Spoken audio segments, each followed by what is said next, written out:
al canal. ¿Está grabando? Sí. Bien. Supongo que en unos minutos va a entrar Manuel. Cuando entre me avisan, así un ratito para que ustedes no sé, matriculen, creo que es, o algo de eso, ¿no? Alguien le presente, no sé cómo lo están haciendo. ¿Cómo hacen eso?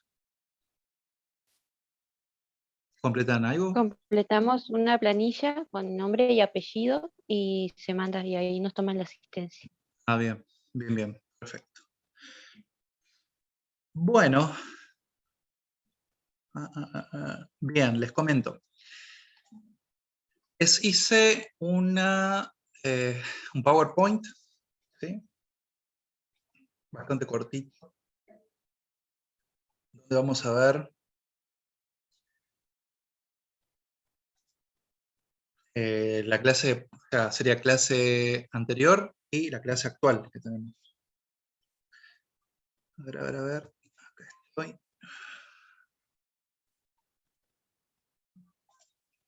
Bien. ¿Pueden ver el PowerPoint?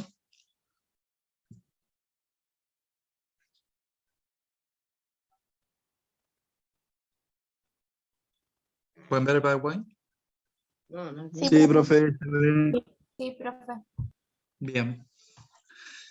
Bueno, vamos a ver un poquito.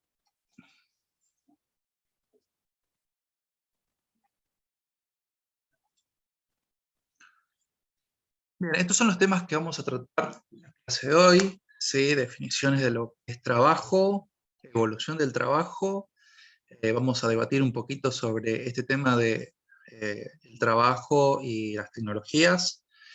Por último, tenemos generaciones laborales, que es la clase de hoy.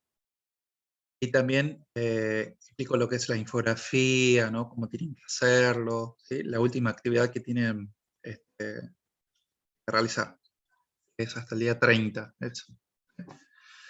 Bien, veamos.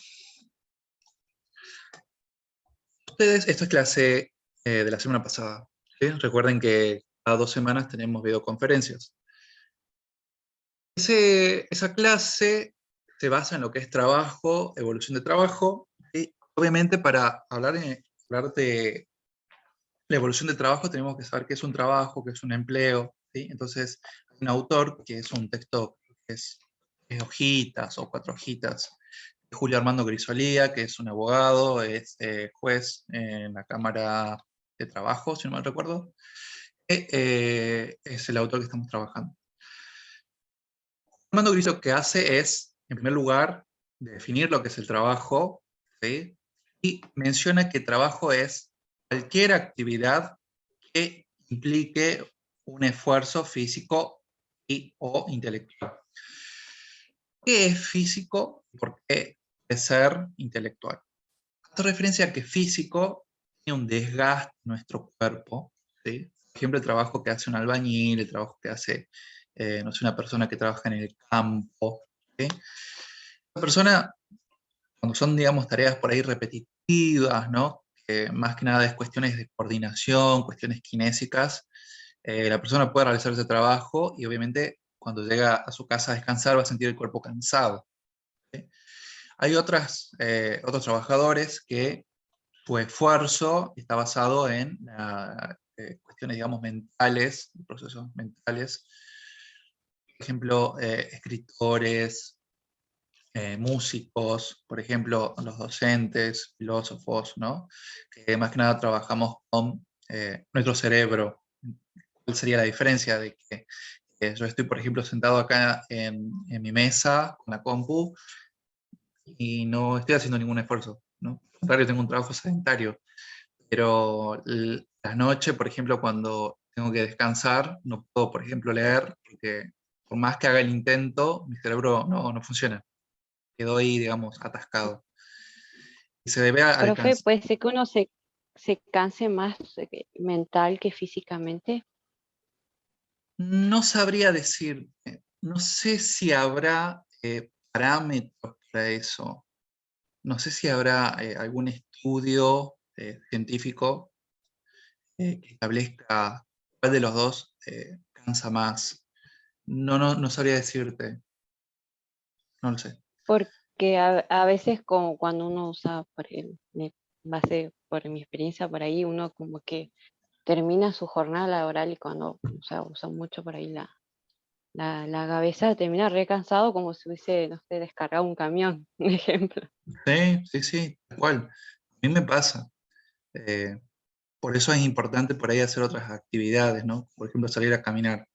Que, digamos, libera el cerebro, ¿no? Lo saca, digamos, de ese estrés de generar ideas, generar cosas, ¿no? Está bueno hacer actividades, o yoga, o ir al gimnasio. Que lo que tenemos trabajo sedentario es lo que menos hacemos, ¿no? Después estamos más gorditos, qué sé yo, tengo problemas de infarto, bueno, esa parte. Eso con respecto al trabajo intelectual. Pero hay otros tipos de trabajos que pueden combinar ambos, ¿sí? El trabajo de un camionero es un esfuerzo físico-intelectual, es físico porque justamente esfuerza su cuerpo, los riñones, no sé, la columna, la cervical, ¿sí? Y también es intelectual porque se cansa estar 8 horas, digamos, atento a la ruta, que no se cruce un animal, ¿no? Calculando las distancias, calculando los horarios de llegada, el tipo de, digo, los gastos en combustibles y todo eso. Un ejemplo, el tema del camionero. Hay otros también que tienen un esfuerzo así. No sé, un taxista, se me ocurre. No sé. Bien. Entonces, eso es una definición generalista, más amplia. Podemos decir que trabajo es cualquier cosa que cuando produzca un bien y servicio genere un cansancio, un esfuerzo físico e intelectual. Sin embargo, el derecho laboral, trabajo es una actividad lícita, o sea, es una actividad legal. Se presta a otra persona, que puede ser una empresa, o sea, personas jurídicas, o una persona física, un jefe, a cambio de una remuneración. El derecho laboral es eso, el trabajo. Es actividad lícita, porque digamos, obviamente, cuando hablamos de derecho, se intenta, digamos, regularizar todo lo que está dentro de la ley y no fuera de ella. ¿Sí? Entonces, una persona que trabaja para Pablo, o que trabajaba para Pablo Escobar, no era un trabajo propiamente dicho para el derecho laboral, ¿sí? Que es una actividad ilícita, el tema de las drogas y eso, ¿no?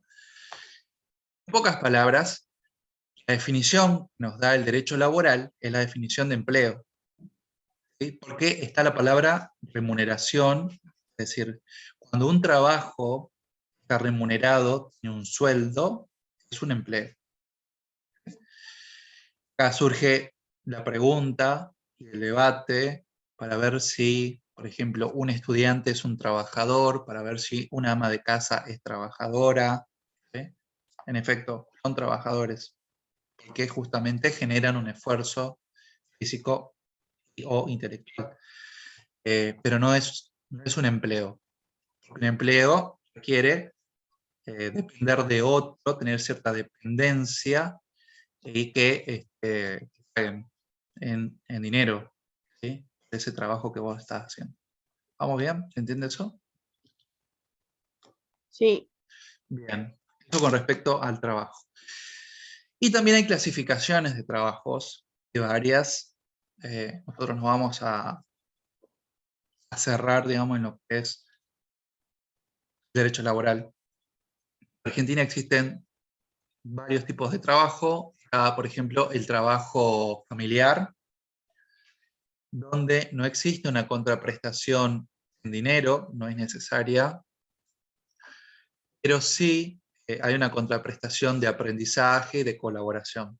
Por ejemplo, una familia que tiene una panadería, el hijo ayuda al padre o a la madre que es panadero o panadera, no es necesario pagarle, pero sí, digamos, este chico o chica se lleva a cambio una profesión, ¿no? Saber hacer pan, saber atender a la gente, ¿no? Por ejemplo. Eso es una. Otro tipo de trabajo es el amateur, que está más que nada relacionado al mundo de los deportes a la parte de teatros, de música, ¿no? Se relaciona más por ese lado. Está el trabajo autónomo, esta es otra tipología, por ejemplo, los que son monotributistas, los que son responsables de inscriptos, los que, bueno, no es necesario, digamos, que estén inscriptos ante la FIP, pero, digamos, trabajan en forma independiente. Tenemos el trabajo benévolo, que es el trabajo gratuito, que se realiza, por ejemplo, en las ONGs, en algún voluntariado, como Techo, Cáritas. El trabajo religioso también, ¿sí? Que lo hacen, por ejemplo, aquellas personas que pertenecen a una religión, por ejemplo, no sé, curas, sacerdotes, eh, no sé, pastores. ¿Sí? Y por último está el trabajo en relación de dependencia, que es aquel tipo de trabajo que hace mucho énfasis y en realidad todo lo que tiene que ver con la ley 2744, que es la ley de contrato de trabajo, lo que es el derecho laboral en sí se centra. Es el trabajo común, digamos, que todos conocemos, donde nosotros dependemos de una empresa, dependemos de un jefe, y este jefe tiene capacidades, por ejemplo, de sancionarnos, de marcarnos los horarios de ingresos, de salidas, de marcar normas para cumplir dentro de la empresa. También, digamos, nos marca lo que es el sueldo, los bonos, los premios, y también nos va a marcar, obviamente, los objetivos, ¿sí? Que los que tenemos que hacer. Esto respecto a trabajo. Obviamente el trabajo ha ido cambiando, ha ido evolucionando de la mano de las tecnologías. Acá entramos en otro autor que es Nefa, Julio César Nefa. En realidad lo que ustedes tienen ahí es un apunte, no es el texto original. El texto original por ahí tiene muchos vaivenes, entonces te lleva, te trae, te lleva, te trae, y a todo el mundo lo marea. Lo que tienen ustedes son un apunte, ¿sí? Y básicamente lo que dice Nefa es que la evolución del trabajo se divide en 3 etapas, donde la primera es la etapa industrial o tradicional, antes de 1750. Luego está la etapa industrial entre 1750 y 1975, 70, digamos, la época de los 70. Y la otra etapa que es la postindustrial o la digital o de los conocimientos, que está hasta el día de hoy. Obviamente cada una tiene marcadas diferencias. Nefa, en el texto original, menciona como 3 niveles o 3 ciclos que cada una de estas etapas tiene, ¿no? Donde, por ejemplo, existe un inicio, el auge, es la etapa máxima, y luego tiene un declive, ¿no? Es como una curva que tiene cada una, y se va a ir viendo más que nada la diferencia entre lo que es industrial y postindustrial. Profe, disculpe que Sí. lo interrumpa, pero está Manuel tomando asistencia ya. No tiene micrófono, así que no puedo avisar. Perfecto. Bueno, vamos a dar unos minutitos para que puedan anotarse.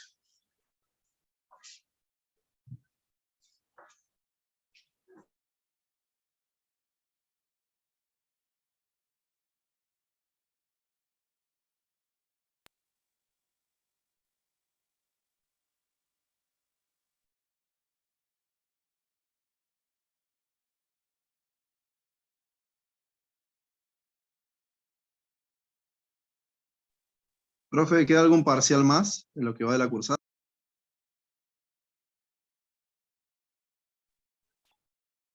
Hola Pablo, no, es un solo parcial. El que queda es el recuperatorio para aquellos que quieran, por ejemplo, subir la nota, o aquellos, por ejemplo, que no asistieron, no lo realizaron, ¿no? Al examen.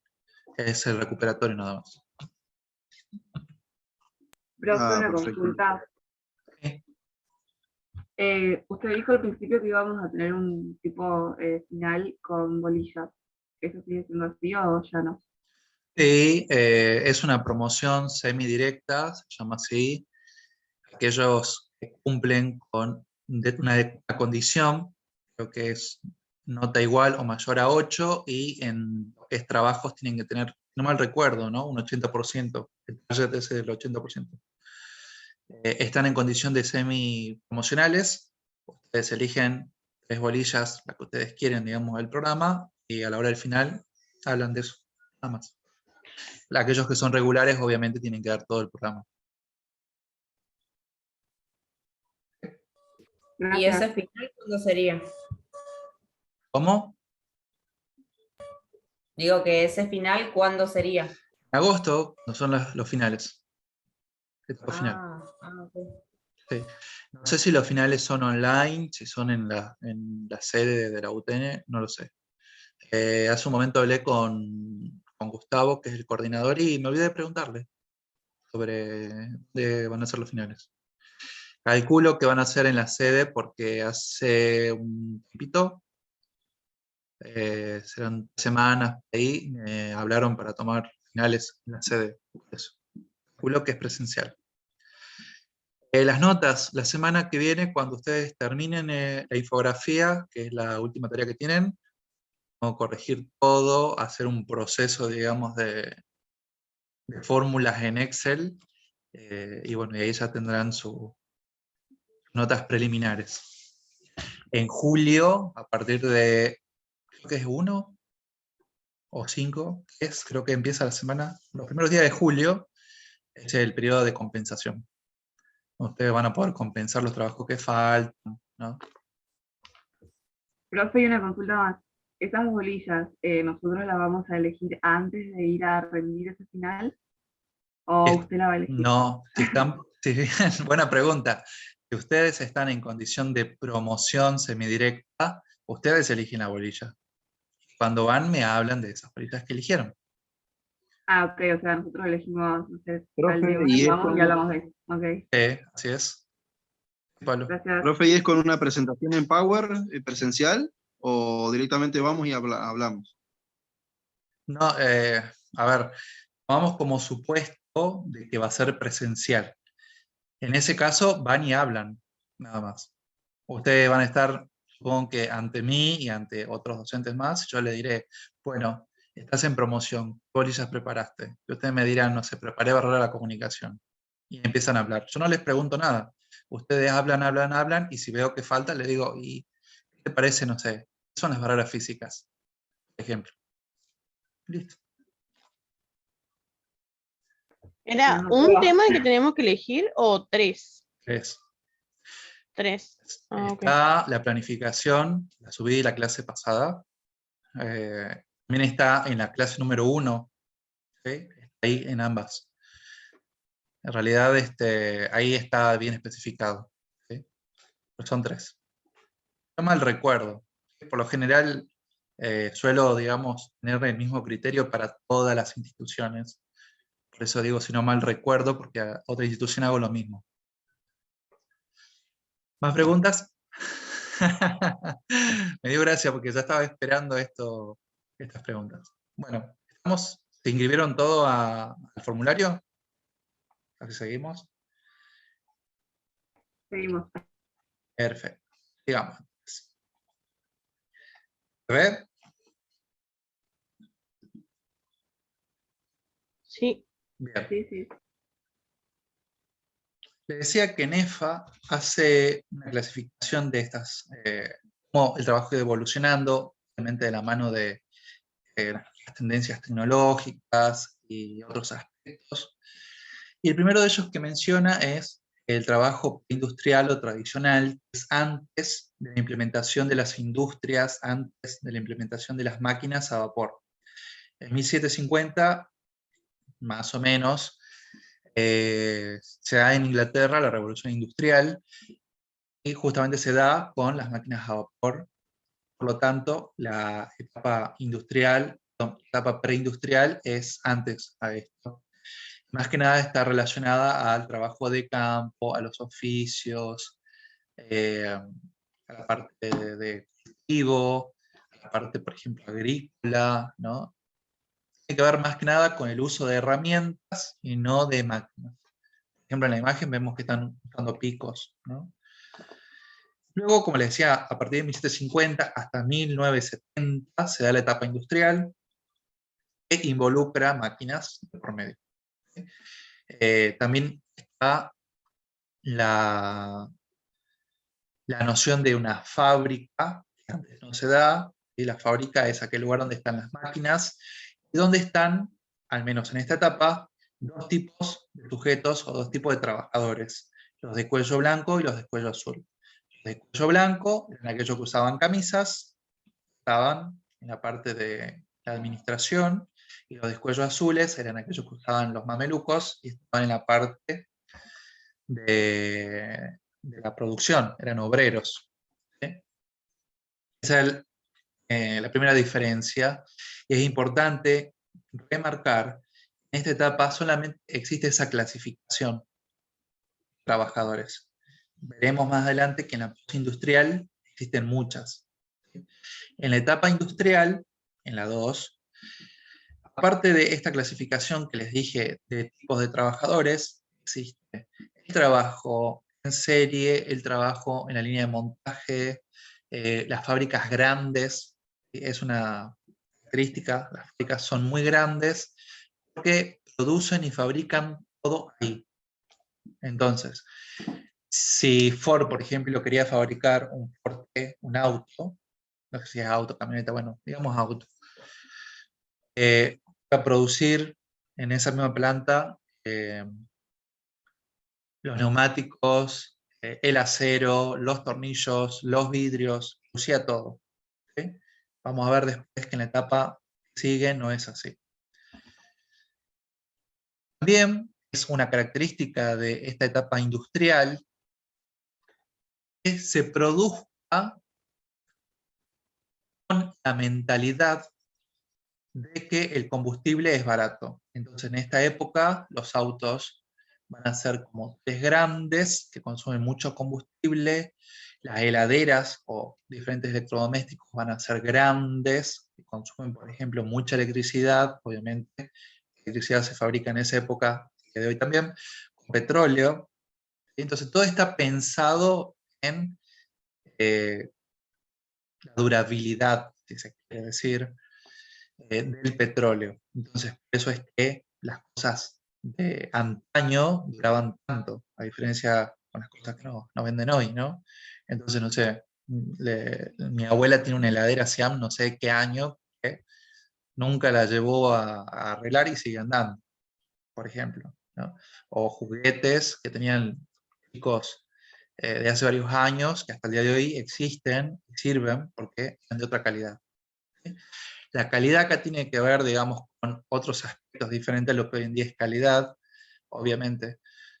Pero, en fin, en esa época, digamos, se pensaba de una manera diferente. A eso quiero llegar. Como le decía yo, Nefa menciona que cada una de estas etapas tiene un inicio, una plenitud y una parte, digamos, que va en declive. Y acá también, en esta etapa industrial, la primera parte, ¿sí?, de la misma, tiene que ver con los trabajadores que, por ejemplo, no tenían derechos laborales, no tenían horarios, eran despedidos, eran tratados como cualquier cosa. Es acá donde empieza la lucha de los derechos de los trabajadores. Por ejemplo, luchas de sueldo, luchas de horarios, luchas, por ejemplo, de descansos, de jubileos, para que los niños no trabajen, etc. Esa es la primera etapa. En la segunda etapa, lo conoce más que nada como Fordismo, eso lo tienen ustedes así en esos apuntes, es el auge, es la parte máxima, mejor, digamos, de esta etapa industrial, y se relaciona con que los trabajadores tienen trabajos muy estables, de largo tiempo, y se los remunera, se los paga, digamos, por ese trabajo muy bien. Por ejemplo, no sé, ¿cómo puede ser que antes un trabajador mantenía a toda una familia de 8 hijos? Mi abuelo hacía eso, tenía un trabajo y con ese trabajo mantenía a todos los hijos y a la familia completa. Podía, digamos, salir comprando cosas, ¿no? Hoy en día es diferente. Hoy en día una familia tipo salen los dos a trabajar y tienen varios trabajos. No sé si le alcanza.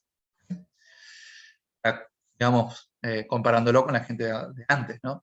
Eso respecto a esa etapa, digamos, de plenitud. Luego tenemos una caída, que es en los años 70, donde esta plenitud laboral se empieza a caer y se empiezan a dar varios despidos. Yo le hablo de los años 70, no estoy seguro, déjenme No, vamos a hacer una tarea, ya que están ahí. Googleen en sus teléfonos cuándo fue la crisis del petróleo. Sé que fue en los años 70, no recuerdo bien si fue en el 73, en el 75, fue por ahí. Googleen, así ponen en el chat que estamos. En la El crisis 73. 73. ¿Eso dice Google? Sí, Perfecto, 73, bien. Entre 73 y 75, eran esos dos. dice En que octubre. comenzó en el 73, claro, el 16 de octubre de 1973. Perfecto, bien.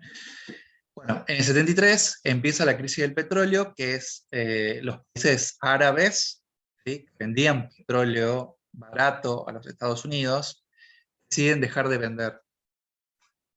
Imagínense en este panorama, año 73, el mundo está dividido entre los soviéticos y los de Occidente, los capitalistas, y pasó algo de por medio. No sé si había guerras, no recuerdo muy bien. El hecho es que estos países árabes un día dicen no vendemos petróleo y dejaron de vender, y todo Occidente tuvo problemas respecto al petróleo, ¿sí? Y obviamente se tuvo que reestructurar todo por eso. Entonces, como les decía, los motores empiezan a venir cada vez más chicos de los vehículos. Hablamos, por ejemplo, antes se fabricaban motores 3.0, 4.5 litros, V8, V6, o sea, motores que consumían muchos litros, muy pesados. Hoy en día se fabrican motores chicos, livianos, ¿no?, de 1 litro, que son súper económicos. Tiene que ver con esto. Esto es lo mismo con los plásticos, ¿no?, con las cosas, todo se va reestructurando. Y estas fábricas grandes de la época industrial, en la época postindustrial, empiezan a tercerizar, es decir, se hacen chicas. Eso se conoce como downsizing, que también se usa, es un término que usan los autos, que significa achicamiento. Entonces, por ejemplo, una empresa que Ford antes fabricaba el auto propiamente americano, porque fabricaba los neumáticos, el vidrio, la chapa, la pintura, todo en la fábrica, ahora empieza a comprar cosas de otros lados. El neumático lo comprará de Brasil, no sé, la pintura de India, no sé, el acero de Alemania, es decir, va trayendo de otros lados, eso con la tercerización. Y también los trabajos, yo les decía que en la etapa industrial estaban los cuellos blancos y los cuellos azules, en la etapa postindustrial existe una diversificación del trabajo. Es decir, existen los de marketing, los de contabilidad, los obreros, los de limpieza, existen los de, no sé, recursos humanos, los de administración, ¿sí? Es decir, hay como una diversificación de todos los roles laborales. Esto también va a pasar en la vida escolar. Recuerden que las escuelas se crean, digamos, para poder satisfacer las demandas de las empresas, y es por eso que antes una persona hacía hasta 7º grado y podía ser, por ejemplo, después enfermero o enfermera. O podía, por ejemplo, después de hacer la secundaria, dar clases, ¿sí?, como docente. Hoy en día no, hoy en día tenés que hacer la primaria, bueno, tenés que hacer el prejardín, el jardín, la primaria, la secundaria, el terciario, la universidad, seguramente un posgrado, ¿sí? Todo se va extendiendo y es producto, digamos, de esta diversificación que se da en la etapa postindustrial. Cuando se da, digamos, toda esta fragmentación, este achicamiento, este nuevo cambio, muchas empresas no sabían qué hacer. Sin embargo, la que mejor se adapta es Toyota. Se conoce como toyotismo. Hay otras empresas también como Honda, como Volvo, que siguen ese ejemplo. Pero digamos, la prioritaria es Toyota. Y acá tiene que ver también con el trabajo, no es estable y eterno para toda la vida, sino que es el trabajo bajo la flexibilidad laboral. Salud. Trabajo bajo la flexibilidad laboral significa que se contrata a la persona según la demanda que tenga la empresa. Entonces, van a contratar a un trabajador por horarios, por obras, por tiempos, ¿no? Hasta el día de hoy, digamos, tenemos esas modalidades laborales de contratación en Argentina, ¿no? Trabajos eventuales, trabajos temporarios, trabajos,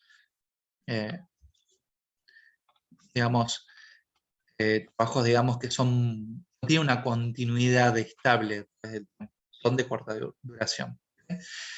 Entonces, estas etapas se van viendo a través, digamos, de lo que es NEFA. Obviamente hay más aspectos también para tomar en cuenta, pero sería lo principal y lo central. Se llama etapa postindustrial, etapa digital o etapa de los conocimientos, porque los conocimientos en esta etapa van a tener mucha importancia. ¿Sí? En etapa industrial tiene importancia y tiene un gran valor el producto en sí, el producto que es tangible, se toca. Por ejemplo, un auto, ustedes pueden tocarlo, tiene mucho valor, valen mucho. ¿Sí? Por ejemplo, Coca-Cola. Años fue, digamos, la número 1 en ingresos y en valor. En valor, digamos, de capitales, ¿no? Hoy en día, por ejemplo, y con esto de la etapa número 3, postindustrial digital de conocimientos, Coca-Cola ya no es la número 1, sino que son empresas básicamente que no se pueden tocar. O sea, son empresas de conocimiento. Por ejemplo, Facebook, no lo pueden tocar. Por ejemplo, Amazon es como Mercado Libre, no lo pueden tocar. Pueden tocar su teléfono, no pueden tocar Amazon en sí. Entonces, por eso se llama etapa digital o de los conocimientos, porque toma gran valor este tipo de empresas que son más que nada empresas digitales, tecnológicas. ¿Sí? O Uber, no sé, esas empresas así. Ya, que son empresas en auge que son diferentes. Y acá surge el tema, ya que estaba hablando de Uber y esas cosas, que es, a ver, Profesor, disculpe, ¿qué significa que no se pueden tocar? no se Que pueden no son tocar, físicas, ¿no? no son físicas. Ah, claro, como abstracta, digamos, o sea, existen, pero no. Claro, son abstractas, exactamente. Muy bien la definición esa. Son abstractas, o sea, como te digo, o sea, Mercado Libre es una empresa que existe, pero no produce nada. Son de servicios. Vos a Mercado Libre no lo podés tocar. Tocás tu teléfono. Uber no puedes tocarlo nunca. Tocás los autos o tocás la aplicación. No tocas nunca a Uber. A diferencia de Ford, pues si voy a tocar un Ford y tocas un auto, tocando un Ford. O salvo que alguien se llame Ford y lo toqué, digamos. No sé, me imagino una cosa así. Que puede ser también. Ricardo. Ricardo Ford. Ese es Ford. ¿No? Bien. Con- Con T, no con D. Claro, son abstractos. Igual los números, aunque los números, los triángulos, los círculos, son abstractos. Nunca puedes tocar un número. Igual que los triángulos y los círculos no lo puedes tocar nunca. Son abstractos, ¿no? En todo caso tocas algo que se parezca a un 3 o algo que represente un 3, pero nunca un 3 en sí. Bueno, eso es un poco, digamos, abstracto. ¿Sí? En fin, vamos. Les decía que estas empresas nuevas tienen que ver con lo abstracto y inteligencias artificiales y robótica, generan este dilema que ustedes tienen como actividad, y si quieren lo vamos acá como debate, es la sustitución de tecnologías. ¿Sí? La sustitución por tecnologías significa que la tecnología en algún momento nos va a reemplazar a nosotros, los trabajadores físicos. Y no crean que es, digamos, allá cada 100 años o 1000 años, no se imaginen, digamos, la película Terminator. Es algo que está pasando de verdad, pasa ya. ¿Sí? Por ejemplo, usando el caso de Uber, ¿sí?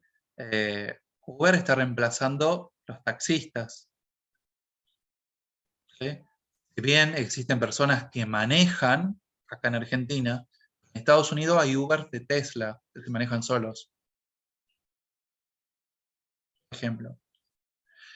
Está el caso de esta empresa, perdón, del robot mesero, que es el video que yo les puse. Es de verdad, ese recuerdo o esa experiencia que yo les comento, yo estaba de vacaciones y fue hace poquito, hace 2 meses. Y mostraron en TN Noticias el robot mesero que está en un hotel de San Luis. Entonces, vamos a ver que las tecnologías nos van reemplazando.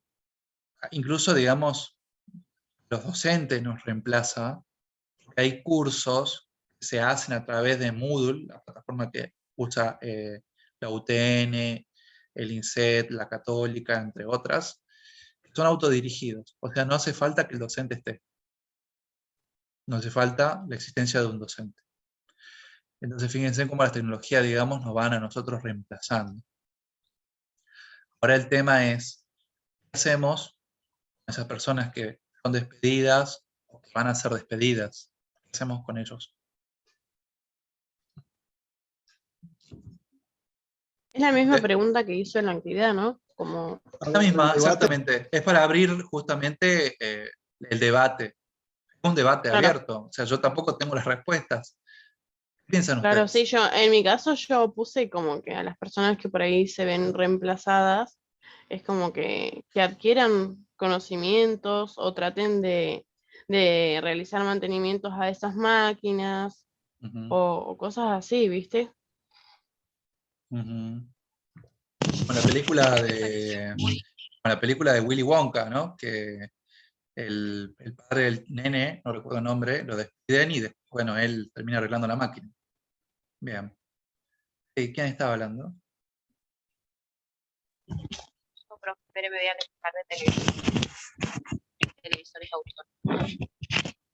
Le decía que a mí me pareció muy amplio de responder así, como en, en poco, porque es como que hay que analizar el ambiente, hay que analizar. Yo, de hecho, no sé, en mi aporte, yo lo veía como, primero hacía la consideración de elegir la primera casa hecha por una impresora de 3D, y Mm, centré mi análisis, o sea, lo analicé de manera no tan profunda al hecho en sí, sino que más bien me centré en posibilidades de la implementación acá en nuestro país. Hice un análisis breve, pero teniendo en cuenta, digo, que por ahí no es aplicable a todos los países, porque los costos, la implementación, el entretenimiento, la necesidad de la capacitación, que conlleva más gastos, quizás limite un poco su uso o su uso de gran escala en países como los nuestros. Y también incluí o insinué cuestiones como las legales, sindicales, que ujú, nos circundan, sobre todo en nuestro país, donde los sindicatos están liderados por personas de bueno, ciertas características y que tienen cierta manera de dirigir esas asociaciones. Y bueno, fui por ese lado. Por eso digo que me parece algo amplio de decirlo, porque el análisis en sí es muy sencillo de hacer. Sí, sí, bueno, qué bueno que se pueda implementar esto, bueno, pero los otros factores a tener en cuenta, como por ejemplo, si yo quisiera utilizar esta tecnología en lugares, por ejemplo, zonas de extrema pobreza, ¿no? Como sería en África, zonas de la India, por ejemplo, eh, en donde exceso de personas en lugares cerrados a veces hace que directamente la situación no permita la implementación de ciertas nuevas tecnologías, distancias y demás. Entonces yo digo, ¿se podría aplicar estas nuevas tecnologías? ¿Habría alguien dispuesto a invertir lo necesario o a informar a la población de estas nuevas tecnologías que puedan ser de bajo costo y ser implementadas en lugares como estos? Y me genera más debate en realidad de que puedo responder o del análisis que puedo llegar a hacer. claro. Sí, Por sí. eso decía, bueno, que era extremadamente amplia las posibilidades y también la verdad es que me pareció muy amplio todo. Entonces hice este análisis, ¿no? Que qué lindo que existan estas tecnologías, qué bueno que haya personas que puedan eh, lograr eh, estas innovaciones. Pero digo, a ver, la implementación, que exista una y que pueda ser utilizada en un lugar sí, pero siempre es beneficioso Claro. para la población entera. Entonces, bueno, por ahí fue mi análisis un poco más crítico.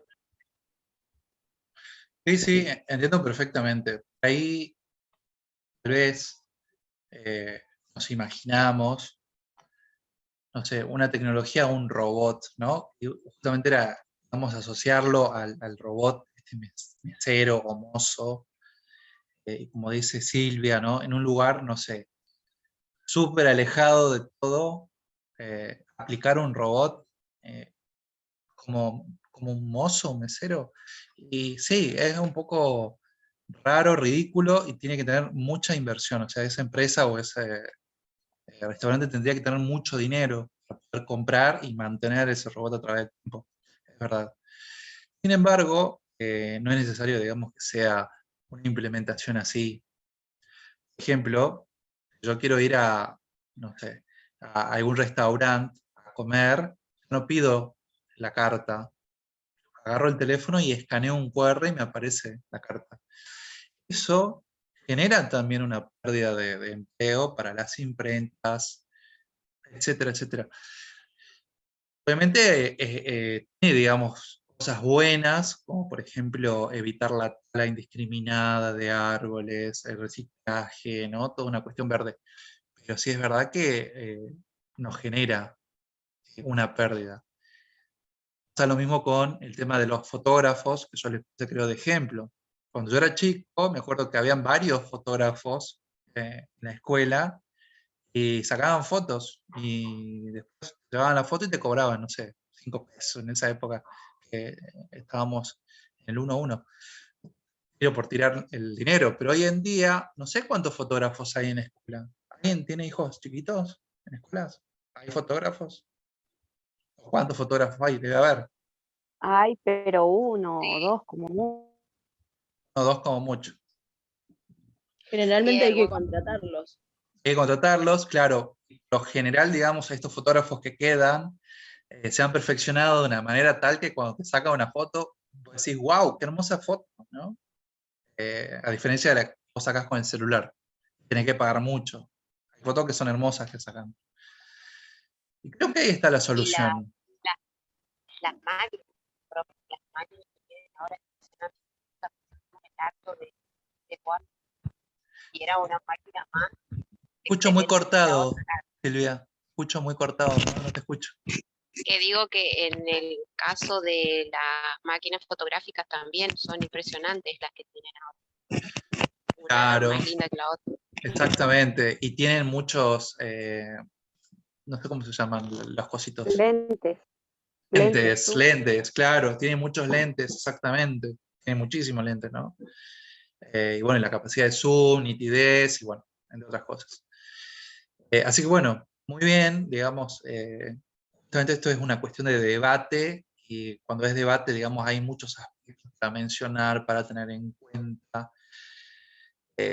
Y bueno, nosotros nos olvidamos un poco de estos detalles de la inteligencia artificial y pensamos, como les digo, que es, no sé, en un futuro, digamos, muy lejano, pero el celular, digamos, tiene inteligencia artificial, y cuando ustedes hablan, por ejemplo, de algún juguete, sus mascotas, o de algo que quieren comprar, lo hablan, no estoy diciendo que lo buscan, aparece en sus redes sociales, en las publicidades, ese algo que quieren comprar.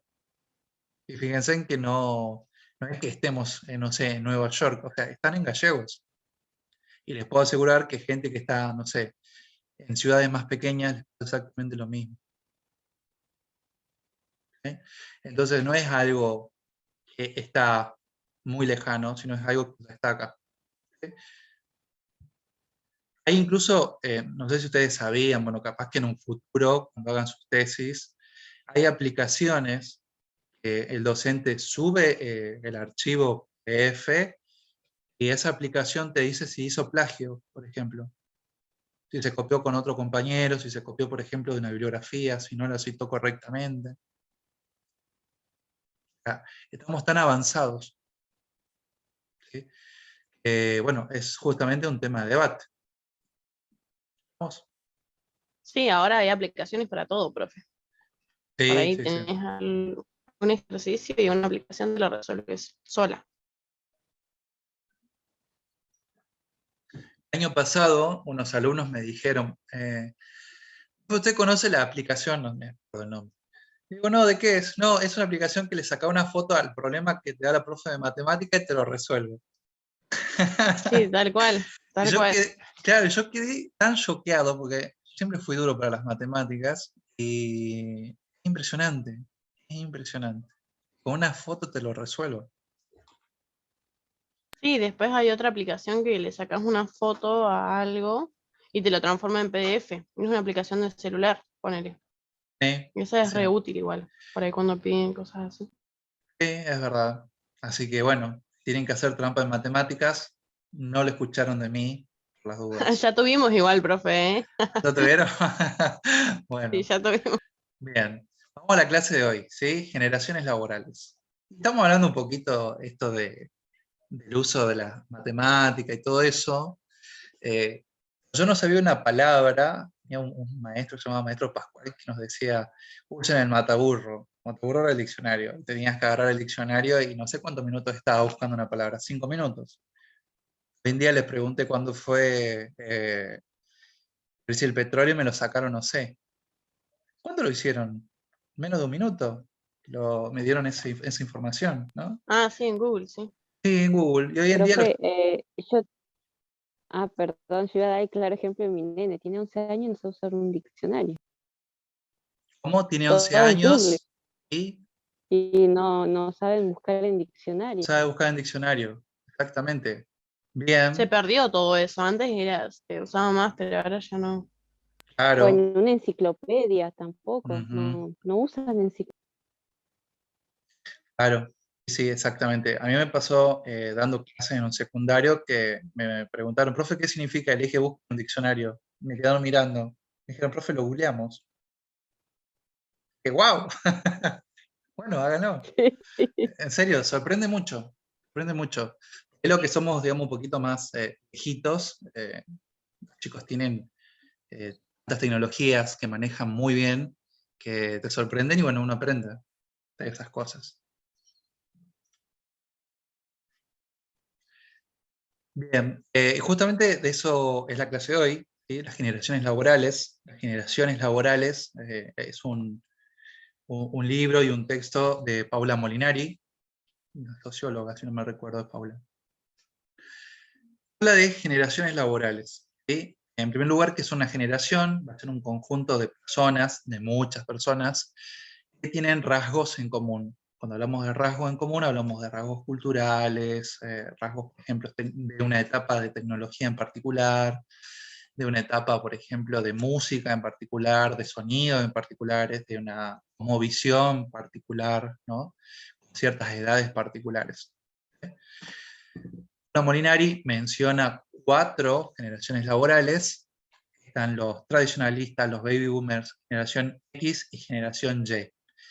Hay autores que mencionan la generación Z.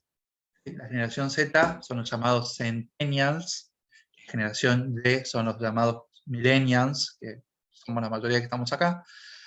Pero hay que tener en cuenta esto, que cuando yo les pregunte en el final, o ustedes me quieran dar el final, hablen de Paula Molinari, me hablan solamente de 4, no de 5. ¿Sí? Tengan en cuenta eso. Bien, respecto a generaciones laborales, no hay un consenso científico. Cada, digamos, autor tiene diferentes etapas, diferentes fechas, diferentes nombres, ¿no? Entonces, si buscan en internet, van a tener una gran cantidad, un abanico enorme, digamos, de generaciones laborales con diferentes nombres. Entonces, es importante que se basen exclusivamente en Paula Molinari, que digamos, es el autor que trabajábamos, que está en nuestra bibliografía, y aparte porque se centra exclusivamente en el trabajo, ¿sí? Y en las relaciones laborales también, que es nuestra materia. Tenemos acá esta imagen, son 5 personas, ¿sí? Tenemos la generación tradicionalista, los baby boomers, los X, los Y. ¿Sí? Los Z, como saben, es de otro autor. Molinari lo que hace es dividir en 2. ¿Sí? Tenemos, por un lado, generación silenciosa y baby boomers, y por otro, generación X y generación Y.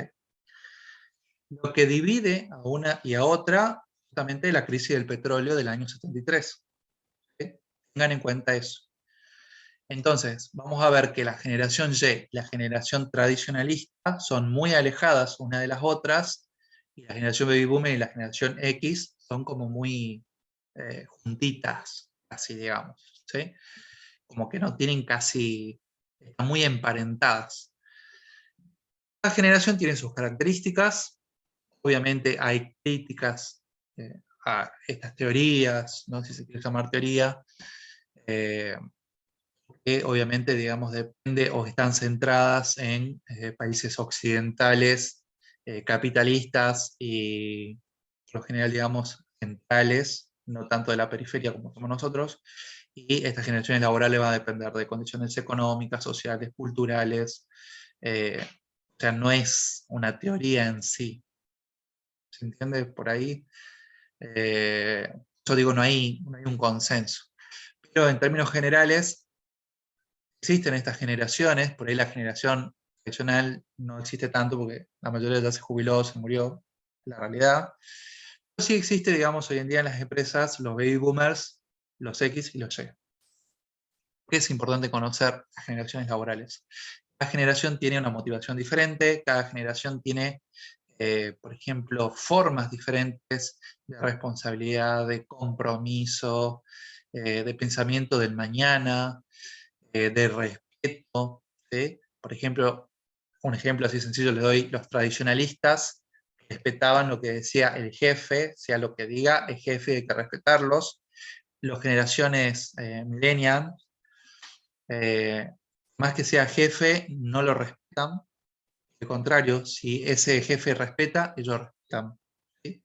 Es como algo dual, si se quiere. Es diferente el respeto a lo que tienen los tradicionalistas. Es como yo te respeto y vos me respetás. En cambio, en los tradicionalistas era el respeto incondicional, solamente por ser jefe. Todo eso va cambiando, cada generación tiene, digamos, sus imágenes, sus personajes, sus canciones específicas de esa época. Por ejemplo, generación tradicional tiene una cosmovisión o un modelo mental de que el sufrimiento, todo ese esfuerzo, pero que al final hay una esperanza. Eso se traduce, por ejemplo, en la película de Casablanca. También tienen grandes líderes, por ejemplo, Perón, por ejemplo, no sé, Franco, Mussolini, Churchill, o sea, son liderazgos muy fuertes.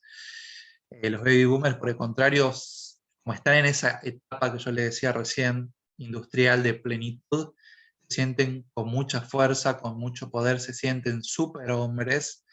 Es por eso que se traduce en películas como de Superman, de Batman, ¿sí? O sea, de personas, de Hulk, de personas super héroes.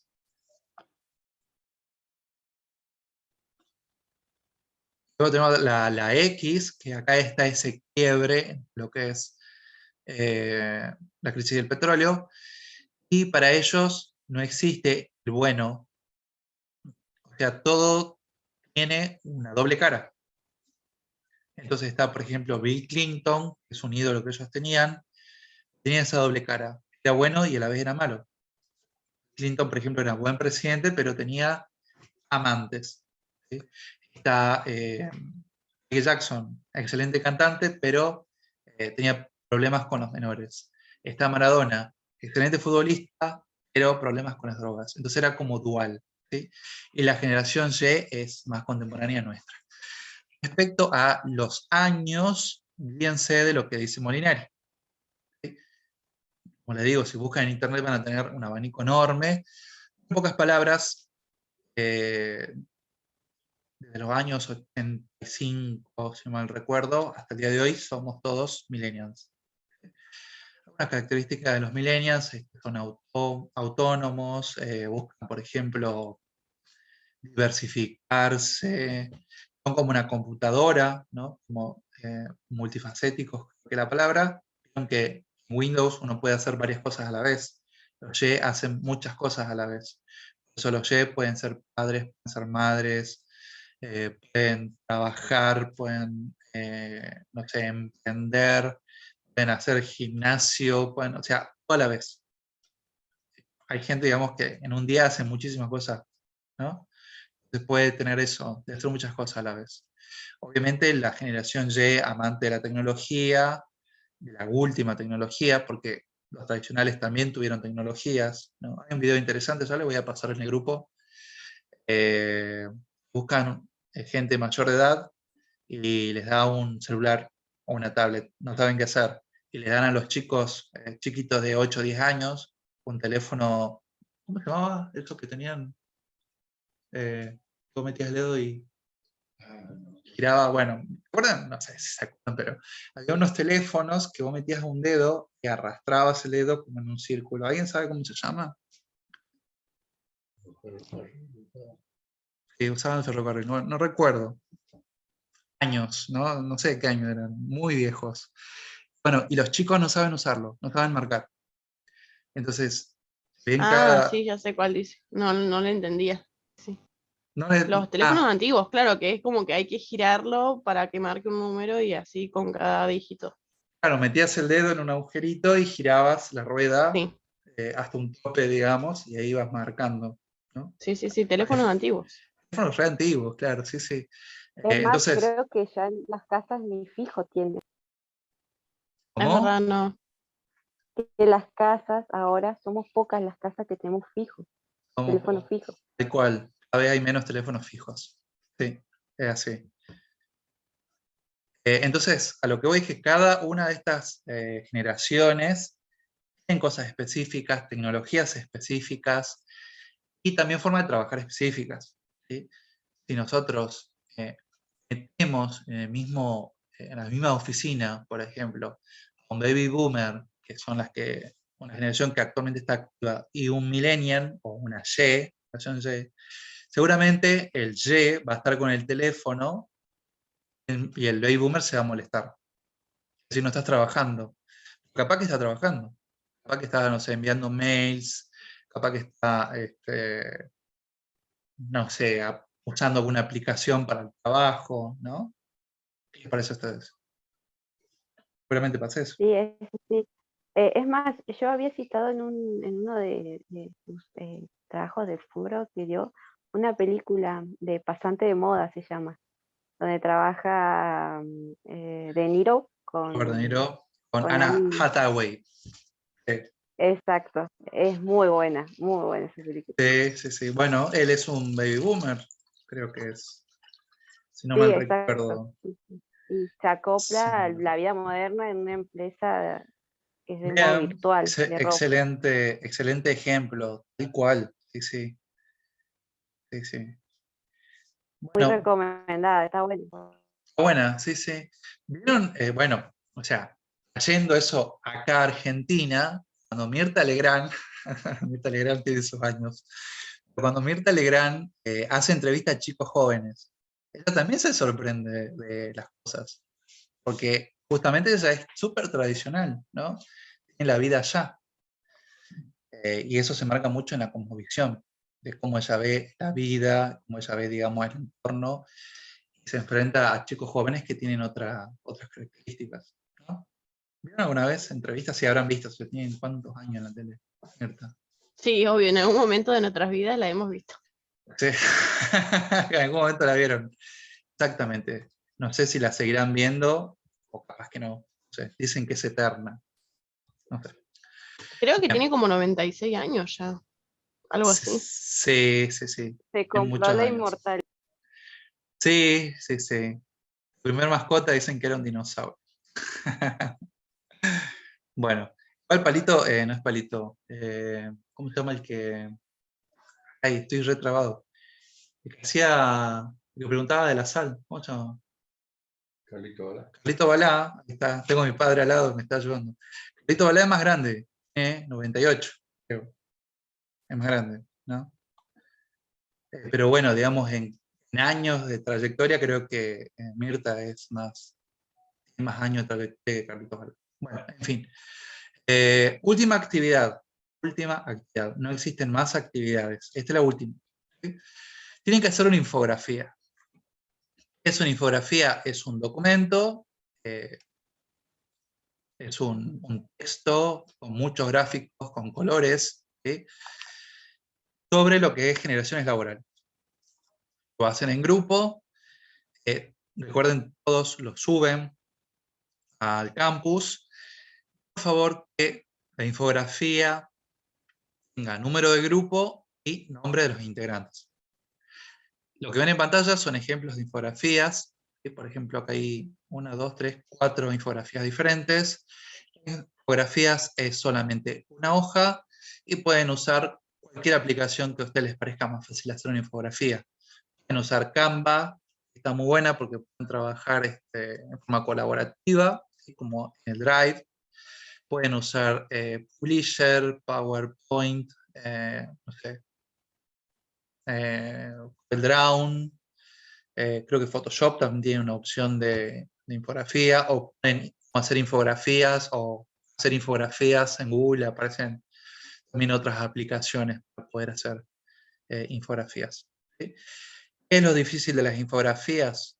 Resumir. Eso es lo más difícil. ¿Sí? Es como hacer una red conceptual, pero todavía más resumida, si se quiere. Eso es el día 30. ¿Sí? Hasta el día 30 tienen. ¿Por qué hasta el día 30? Porque yo ya quiero, digamos, el día 1 corregir, tener todas las planillas. Así, las 2 semanas de julio, las primeras 2 semanas de julio tienen ustedes para compensar. ¿Preguntas sobre las infografías? Profe, ¿en dónde dijo que teníamos que poner el nombre y eso del grupo? Número de grupo, no nombre, número. Ah, ¿Sí? número. Número de grupo, por ejemplo, grupo 2B, grupo 5, y el nombre de ustedes. Lo ponen donde ustedes quieran, dentro de la infografía.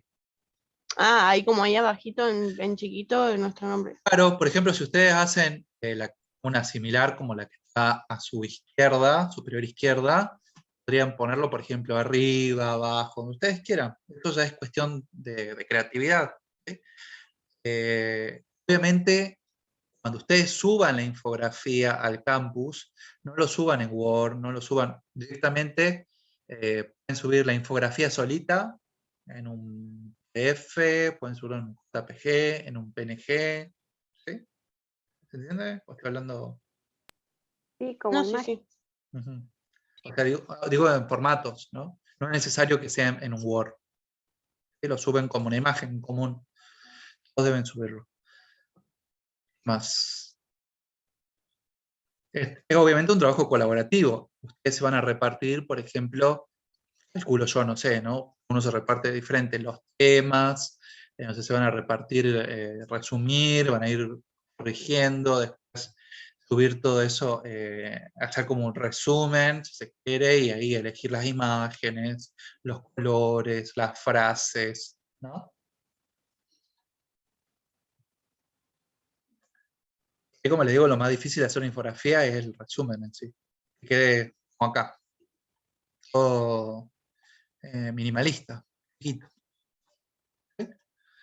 Profe, pero desde el Drive no se hace, ¿no? No, yo en esta actividad no voy a poder ver, salvo que lo hagan en un Canva y me envíen. No va a hacer falta. ¿Sí? Ya, Bueno, ¿quién más Bueno, tiene profe. preguntas o estamos? Sí, profe, yo tengo una pregunta, una Sí. consulta en cuanto a lo del final, Ujú. porque estaba viendo el programa que usted subió y dice que si estamos en condiciones de promoción, tenemos que elegir solamente 2 bolillas. Ah, 2, bien, 2, bien, bien. Sí. Bien, sí, así dice el programa, son 2. Bien. Bueno, buenísimo, gracias. Una cosa más, Paula, antes que termines, siempre, tanto para Paula como para todos, siempre que vayan a rendir un final, lleven el programa. Acostúmbrense a hacer eso. ¿Sí? Porque una vez los docentes nos olvidamos, y como recién dijiste, eran 2 bolillas. Por ejemplo, en el final puedo decirles son 3, y me cierro, son 3. Si ustedes van con el programa dice 2. ¿sí? A mí me pasó muchas veces de ir a rendir en la universidad y no llegar al programa y no se me preguntaban cosas que no estaban. Y después vas a tu casa, te fijas y ya es tarde, ¿no? Así que acostúmbrense a llevar, ¿creo que llevan libreta? Bueno, libreta y programa, ¿sí? Bueno, ¿estamos? Sí, gracias, profe. Bueno, estamos entonces. Bueno, gracias. Nos vemos. Que Chao, tengan una profe, linda nos vemos. semana. Buenas noches, profe. Gracias. Buenas noches, profe. Chao, profe, Chao. buenas noches. Nos vemos. Chao, nos vemos. Chao a todos.